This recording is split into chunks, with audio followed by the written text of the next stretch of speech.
கவனிக்கலாம். இன்கம் நம்ம சோர்ஸ் பார்த்தோமா, அதில் டிவிடெண்ட் ப்ரொவிஷன் பார்த்துருக்கோம், கிஃப்ட் ப்ரொவிஷன் பார்த்துருக்கோம், அப்புறம் வேரியஸ் இந்த ஃபேமிலி பென்ஷன், என்ஹான்ஸ் இன்ஃபர்மேஷன், அதெல்லாம் இப்போ சம்ஸ் ப்ராப்ளம் பார்க்குறோம். இதில் क्वेश्चन नंबर 1 to பார்த்தா already regarding deemed dividend 222E. இப்போ question number 3. Mr. A dealer in shares. யாரு dealer in shares received the following without consideration. Without consideration அது பேர் தான் gift. ஓசில வாங்குறது பேர் தான் அந்த gift. Cash gift of 75,000 on his anniversary 15th April 2019. 75,000 anniversary cash gift வாங்கிருக்கான். anniversary எல்லாம் கிடையாது, மேரேஜ் ஃபங்க்ஷன் மட்டும் தான். கரெக்ட்டா இல்லையா? அப்போ 75,000 is fully taxable. Bullion, the fair market value of which is 60,000 on his birthday.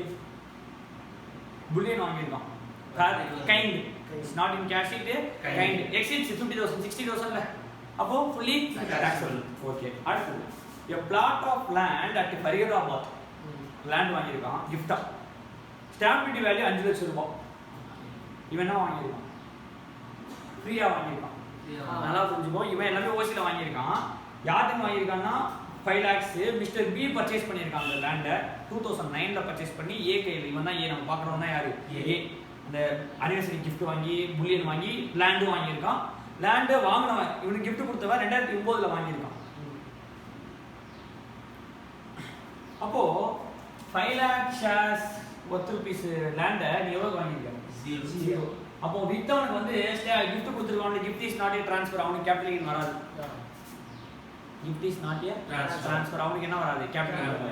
இவனுக்கு வாங்கியிருக்கான்ல stamp duty value 5 lakhs, sale value 0. Sale value that is நம்ம வாங்கின வேல்யூ 0. அப்ப 5 லட்சம் ரூபாய் ஃபுல்லா கிஃப்டா, அப்ப டாக்ஸ் கிஃப்ட் என்ன? கிஃப்டோட வேல்யூ 5 lakhs ஃபுல்லி டாக்ஸ்.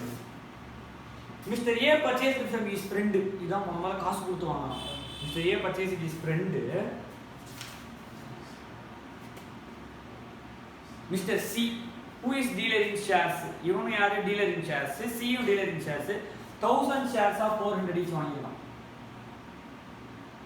எவ்வளவு each? 1000 shares of 400 each at 19th June வாங்கிருக்கான். fair market value 600 each. fair market value என்னது? 600 each. A sold the shares. இவன் என்ன பண்ணிட்டான்? A வாங்கிருக்கான்ல, அவன் வித்துட்டான், sold the shares. இப்போ 200 ரூபாய் கம்மியா வாங்கிருக்கான்ல, ECTA gift.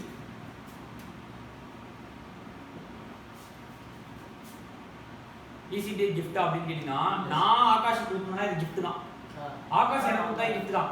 ஏவும் டீலர் இன் ஷேர்ஸ், சியும் டீலர் இன் ஷேர்ஸ், அவங்களுக்குள்ள இது பிசினஸ் கன்சிடரேஷன், அதுக்குள்ள எது வராது. அவனோட பிரைஸ் அவன் தான் டிட்டர்மின் பண்ணுவான். இது எதுக்குள்ள வராது? கிஃப்ட்டுக்குள்ள வராது. சும்மா அவன் கொடுத்திருக்கும் போது ஃபேர் மார்க்கெட் வேல்யூ வச்சு செக் பண்றது பாசிபிள்.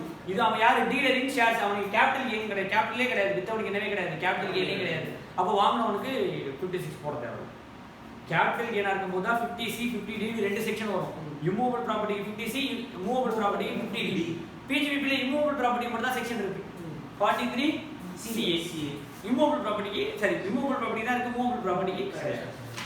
அடுத்தது பாரு, further on 1st November A took over possession of the building booked by him 2 years back, 20 lakhs.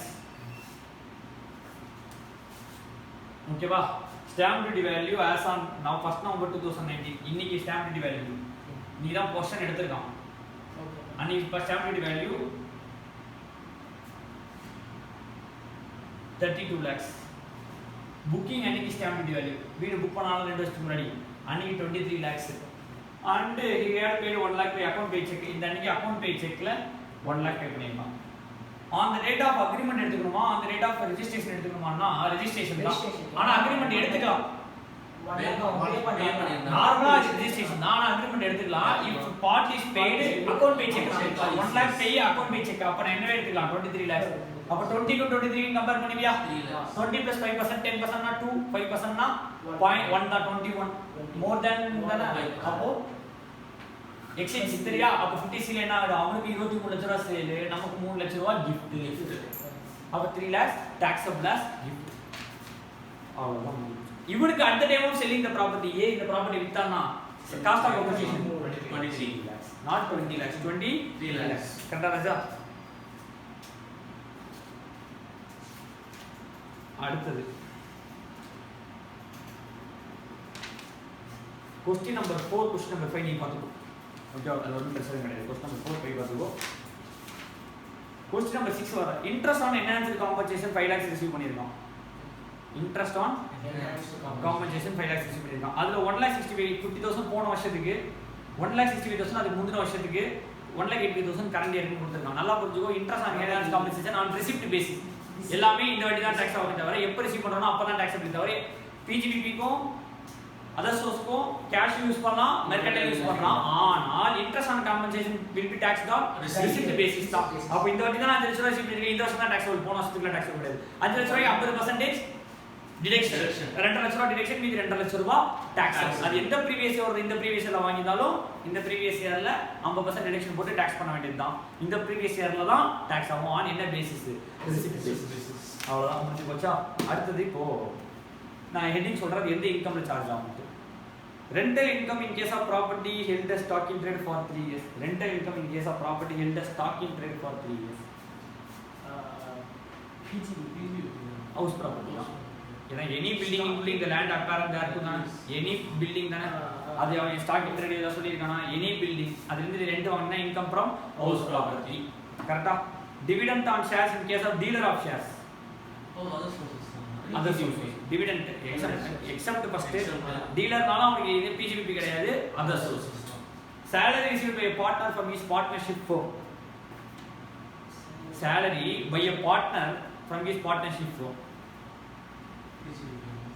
PGBP ஏன் ரொம்ப சிம்பிள் salary tax ஆகுனா employer employee relationship இருக்கணும்ல partnership firm is a partner partnership firm partner வந்து employer अब partner தான partnership form अब there is no employer relationship அதனால PGBP அடுத்து rental income from machinery other sources PGBP or other source உன்னோட main பிசினஸே renting of machinery னா PGBP இல்லனா other source winning from lottery by a person having same as business activity winning from a lottery casual income நல்லா புரிஞ்சுக்கோ casual income எல்லாமே income from other source casual income எல்லாமே என்னது lottery betting gambling hours race ஜெயிக்கிறது எல்லாமே other source தான் 30% tax flat 30% tax எத்தனை percent tax flat 30% tax கட்ட வேண்டியதுதான் salary payable to MP member of parliament நடத்தி இப்போ ஃபர்ஸ்ட் கிளாஸ்ல IFOS is not a salary there is no employer employee relationship receipt without consideration receipt without consideration இதுவே இல்லாம காசு வந்து gift IFOS அதான் gift in case of retirement interest on employee contribution if provident fund is unrecognized IFOS தான் interest on employee contribution அது recognized ஆ இருந்தாலும் சரி unrecognized ஆ இருந்தாலும் சரி IFOS rental income in case of person engaged in business of renting out of property தான் உன்னோட business PGBP உன்னோட business என்னது renting out of property மொத்தமா கொண்டு கட்டி வாடகை கொடுறதா business அப்படினா அந்த ஓயோ மேரி அதர் லார்ஜ் வச்சிருக்கவனா இன்கம் ரெண்டிங் தானே அவங்க வந்து ஹவுஸ் ப்ராப்பர்ட்டில காட்ட முடியாது அவங்களுக்கு வந்து என்னது PGBP கரெக்ட்டா அடுத்து sum of 1,20,000 was received as gift from a non relative sum of 1,20,000 was received as a gift from a non relative on occasion of marriage of his son Praveen இல்ல அவனோட புள்ள மேரேஜ்ல வந்திருக்கு இவனோட மேரேஜா இருந்தா வந்திருக்கும் இவனோட புள்ள மேரேஜ்க்கு இவனுக்கு எக்ஸம்ஷன் கிடைக்காது இவன் புள்ளைக்கு வேணா எக்ஸம்ஷன் கிடைக்கும் அப்ப taxable exemption not taxable interest on enhanced compensation of 96,000 received on 2020 year for previous year 17-18 இந்த வருஷம் taxable அந்த வருஷம் taxable interest on enhanced compensation current year taxable எத்தனை percent deduction 50% deduction 100% இந்த வருஷம் தான காண்டு அவன் என்ன சொல்லிருக்கான் 40% 18-19 இருக்கும் மீதி 60% இந்த வருஷம் நீ பிரிக்கவே வேணாம் மொத்தமும் current yearல அந்த என்ன பேசிஸ் receipt basis அவ்வளவுதான் அடுத்து क्वेश्चन नंबर 3 நீ பாத்துக்கோ क्वेश्चन नंबर 4 क्वेश्चन नंबर 3 ஒண்ணும் இல்ல 5 லட்சம் ரூபாய் இன்ட்ரஸ்ட் ஆன் என்ஹான்ஸ் காம்பன்சேஷன் வாங்கிருக்கான் 50% டிடக்ஷன் போ மீதி 2 லட்சம் ரூபாய் டாக்ஸ் பண்ணணும்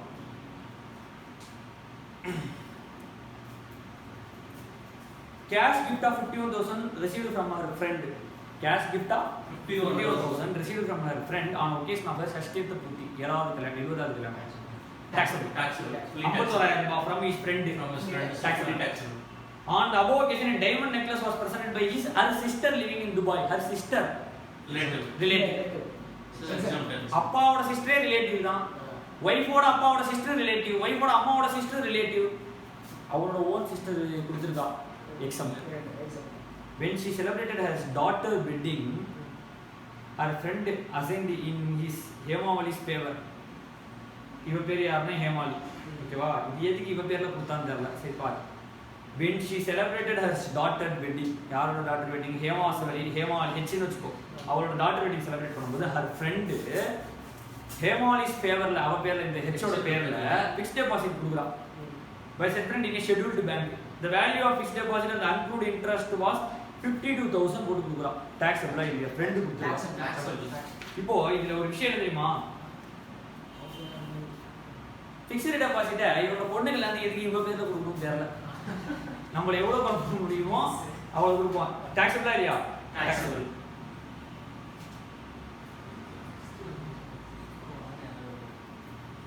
அடுத்தது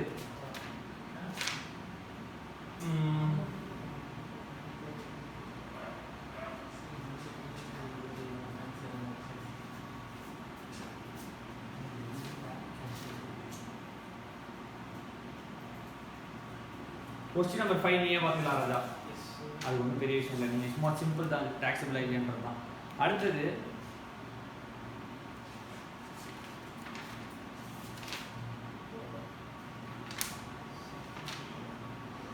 current bank account shows the following deposit during the year சொல்லியிருக்கான்.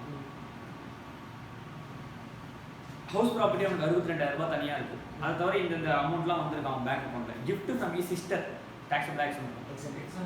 gift from his friend on his birthday 10,000 ரூபாய். நான் example. dividend from shares of various Indian companies 12,600.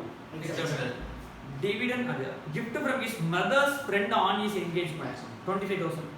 mother's is one example. mother's friend on his engagement raja. engagement is not a marriage. betrothal is not a marriage. 50,000 அது வந்து கணக்குல வச்சுக்கணும். மொத்த gift add பண்ணணும்ல. கணக்குல நீ சொல்றது கரெக்ட் தான். என்ன சொல்றான்? 25,000 தானே, 50,000 ரூபாய் கீழ தானே இருக்கு அப்படிங்கிறான். இன்னொரு 5,000 10,000 ரூபாய் வாங்கிருப்பல, அதை நீ கணக்குல வச்சுக்கணும்ல. டாக்ஸபிள் தான், டோட்டலா அக்ரிகேட் செக் பண்ணிக்கலாம். gift from his fiancé. fiancé என்ன யாரா? கட்டிக்க போறவன் 75,000 ரூபாய். fiancé is not a relative as of now. ஓகேவா? இது unknown person தான். 75,000 ரூபாய் வாங்கிருக்க கூடாது, வாங்கியிருக்கான். Taxable. Interest on bank deposit 25,000 ரூபாய். டாக்ஸபிள். அப்போ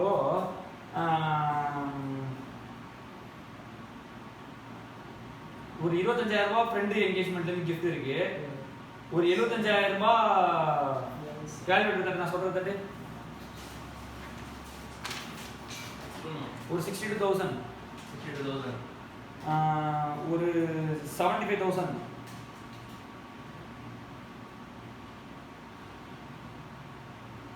62,000 போட்டியா, ஒரு 75,000 போட்டியா, பிளஸ் ஒரு 25,000 எவ்வளவு வந்திருக்கு? 1,62,000. அப்புறம் வந்து gift from Amster friend வராது, sister வராது.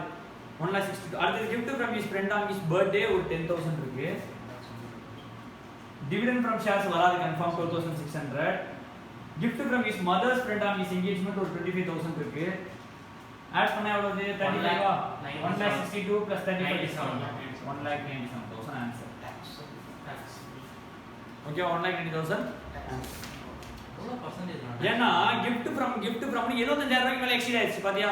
gift from his friend ஒரு 10,000 ரூபாய், gift from his mother's friend ஒரு 25,000 ரூபாய், gift from fiancé ஒரு 25,000 ரூபாய், 1 லட்சம் ரூபாய் வந்துருச்சுல.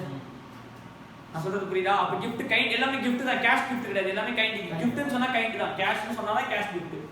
அப்போ எல்லாமே எக்ஸீட் டோட்டல் எவ்வளவு எக்ஸீட் ஆயிடுச்சு? 50,000 ரூபாய்க்கு மேல எக்ஸீட் ஆயிடுச்சுனால எல்லாமே என்ன ஆயிடும்? ஃபுல்லா டாக்ஸபிள் ஆயிடும். So answer 1,97,000. என்ன பர்சன்டேஜ் நான் டாக்ஸ் பண்ணுவா? இது நார்மல் ஸ்லாப் ரேட். பர்சன்டேஜ் எல்லாம் கிடையாது முடியாது. அப்படியே நார்மல் ஸ்லாப் ரேட் டாக்ஸ் பண்ணலாம். Ganesh received 60,000 from his friend on occasion of his birthday. Entire amount is 60,000 is taxable. 50,000 is taxable. Entire amount is exempt. 10,000 is taxable. 60,000 is taxable. எவ்வளவு கஷ்டமான கேள்வி பாத்தியா? Deduction allowable in respect of family pension under income from other source. 33(1/3) of pension, 30% of pension or 15,000 whichever is less. 33(1/3) of pension or 15,000 whichever is less. 30% of the pension.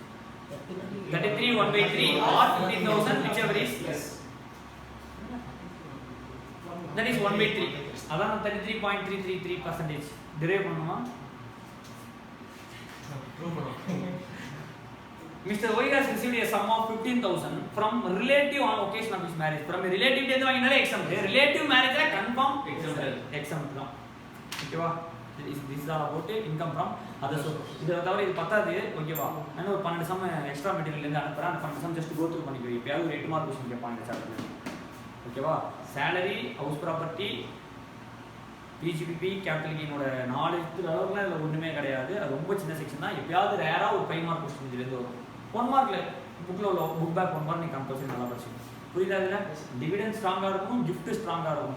அப்புறம் அந்த if share issued at premium and the issue price is more than the fair market value, the difference between fair market value and the issue price is taxable as income from other sources. Okay, அது ஒரு position நல்லா நான் வச்சுக்க மறந்துடாத. புக்ல உள்ள exercise and illustrations பக்காவா படிச்சிருக்கணும். படிக்கணும். நான் வந்து எக்ஸ்பிளைன் பண்ணி முடிச்சிட்டேன். பட் நீ ஒரு வாட்டி லைன் பை லைன் அந்த கொஸ்டின் புக் ஃபுல்லா படிக்க சொல்லல. இல்லுஸ்ட்ரேஷன்ஸோட ஆன்சர் நீ என்ன பண்ணணும்? லைன் பை லைன் படிச்சிடணும். ஒரு முன்னாடி ஒரு 45 நிமிஷம் இருக்கும் எக்ஸ்பிளனேஷன். இது ஒரு 10-15 நிமிஷம் இருக்கும் கான்செப்ட்ஸ் சம் போட்டது. நீ இப்போ பார்த்து முடிச்சோடனே உடனே என்ன பண்ணணும்? சம் எடுத்து லைன் பை லைன் எப்படி எழுதியிருக்கான், நான் சொன்ன ஆன்சர் நம்ம எப்படி ப்ரெசென்ட் பண்ணியிருக்கான். நம்ம வார்த்தையால ஒரே வருஷம் டாக்ஸபிள்னு சொல்லிடுவோம். அவன் எப்படி அதை டாக்ஸபிள்னு சொல்லியிருக்கான் ஒரு வாட்டி படிச்சிட்டீங்கன்னா முடிஞ்சிடும். So module 2 over. கரெக்டா? Module 1 already over. மாடியூல் 1 என்ன? இந்த வெறும் இன்சூரன்ஸ் ஆஃப் டாக்ஸேஷன். அது ஒரே ஒரு சாப்டர் இருக்கு. It is not part of total income. அது லாஸ்டா நடக்கும் டிடக்ஷன்ஸ். Section 10 deductions. அது நம்ம அங்கங்க படிச்சுட்டு வந்தோம். ஆல்ரெடி ஒரு 1034 தெரியும், 1038 தெரியும், 1037 தெரியும், 1011 தெரியும், 1017 தெரியும். அதெல்லாம் அப்படியே கொஞ்சம் கொஞ்சம் தெரியும். மிச்சம் அப்படியே மொத்தமாக அப்படியே கவர் பண்ணோம்னா அது income which do not part of total income தான் மிச்சம் சாப்டர். அது மட்டும் தான் பெண்டிங் ஃபர்ஸ்ட் மாடியூல். தேர்ட் மாடியூல்ல வந்து பார்த்தீங்கன்னா கிளப்பிங் பார்த்துருக்கோம், டிடிஎஸ் பார்த்துருக்கோம். இன்னும் பார்க்க வேண்டிய சாப்டர்ஸ் எல்லாமே அதர் சோர்ஸ் மாதிரி தான் 1 hour டக்கு முடிச்சிடலாம். ஓகேவா? இது முடிச்சுட்டு நம்ம கம்ப்யூட்டேஷன் ஆஃப் டோட்டல் இன்கம் பார்க்கணும். தட் இஸ் இப்போ நம்ம எல்லாமே இண்டிவிஜுவல் ஹெட் பார்த்தோம். இப்போ ஒரே ப்ராப்ளத்தில் 5 இன்கமும் வரும். 5 இன்கம் வராது. கிராஸ் டோட்டல் இன்கம்ங்கிறது 5 இன்கமும் வந்தால் எப்படி கம்ப்யூட் பண்ணணும், 3 இன்கம் வந்தால் எப்படி கம்ப்யூட் பண்ணணும், 4 இன்கம் ஒரே கொஸ்டின்ல 4 ஹெட்டோட இன்கம் இருக்கும். சேலரி இருக்கும், ஹவுஸ் ப்ராப்பர்ட்டி இருக்கும், பிஜிபிபி இருக்கும். நீ எப்படி கம்ப்யூட் பண்ணுவ? ஸோ அதுக்கு வந்து அந்த 5 இன்கம் நீ சேர்க்கணுன்ற போது ஒரு இன்கம்ல லாஸ் இருக்கும், இன்னொரு இன்கம்ல ப்ராஃபிட் இருக்கும்ல. அதை செட் ஆஃப் பண்ணலாமா பண்ணணுமா முடியாதுன்றதுக்கு உனக்கு என்ன ரூல்ஸ் தெரிஞ்சிருக்கணும்? செட் ஆஃப் ரூல்ஸ் தெரிஞ்சிருக்கணும். ஃபர்ஸ்ட் ஈச் ஹெட் தெரிஞ்சாதான் ஈச் ஹெட்டோட இன்கம் கண்டுபிடிச்சு போட முடியும். அந்த ஒரு ஹெட் இன்னொரு ஹெட் செட் ஆஃப் பண்ணணுமா பண்ணக்கூடாதுன்றதுக்கு உனக்கு செட் ஆஃப் தெரியும். கரெக்டா? அதுக்கப்புறம் கிளப்பிங் தெரியணும். அப்போ ஒன்ஸ் நம்ம இது எல்லாத்தையும் முடிச்சிட்டோம். இப்போ நான் எதுக்கு டிடிஎஸ் ஃபர்ஸ்ட் நடத்தினேன்? பிஜிபிபி சாப்டர்ல டிடிஎஸ் டிஸ்அலவன்ஸ் சொன்னா நான் டேரக்டா நடத்தினா உங்களுக்கு புரிஞ்சிருக்குமா?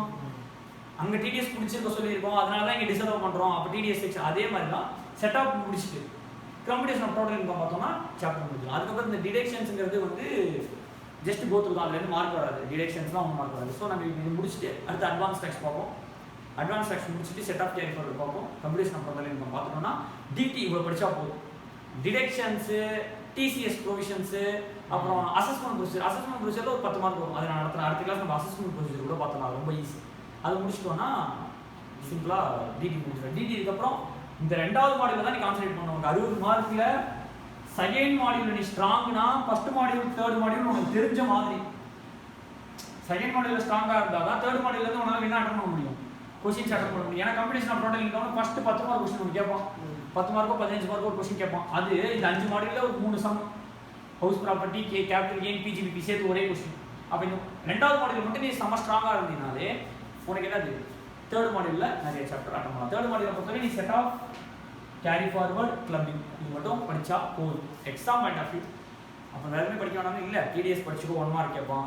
அசஸ்மெண்ட் ப்ரொசீஜர் பார்த்துக்கோ ஒரு 10 மார்க் ஈஸி கொஸ்டின் கேட்பான். ரிலேட்டட் ரிட்டர்னா என்ன, பிலேட்டட் ரிட்டர்னா என்ன, ரிவைஸ்டு ரிட்டர்னா என்ன, நோட்டீஸ் எப்போ அனுப்புவோம், நம்ம எப்போ ரிட்டர்ன் ஃபைல் பண்ணணும், எப்படி வெரிஃபை பண்ணணும், இதெல்லாமே அசஸ்மெண்ட் ப்ரொசீஜர் பார்ப்போம். அது ஒரு ஈஸி சாப்டர்.